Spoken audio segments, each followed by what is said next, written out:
تم الإعلان رسميًا عن موعد الحلقة الأخيرة من مسلسل تحت الأرض الموسم الأول، حيث سينتهي الموسم الأول رسميًا عند الحلقة السادسة عشر، والتي ستشهد انفصال شخصية كارتال عن طاقم المسلسل بشكل رسمي.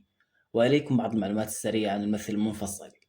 جمال هنال ممثل تركي من وليد مدينة اسطنبول التركية بتاريخ 2/10/1976.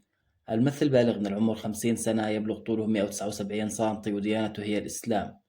جمال هنال تزوج سنة 2011، إلا أنه تطلق سنة 2024، ولديه ابن واحد يدعى دوان.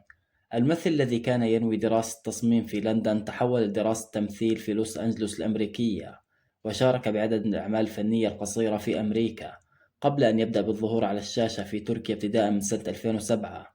وشارك بعد ذلك بعدد كبير جدا من الأعمال الفنية، من أبرز هذه الأعمال مشاركته بين سنتي 2017 و2018 في المسلسل الأسطوري مسلسل قيامة أرطغرل، حيث قام بتجسيد شخصية القائد البيزنطي أرس في هذا المسلسل.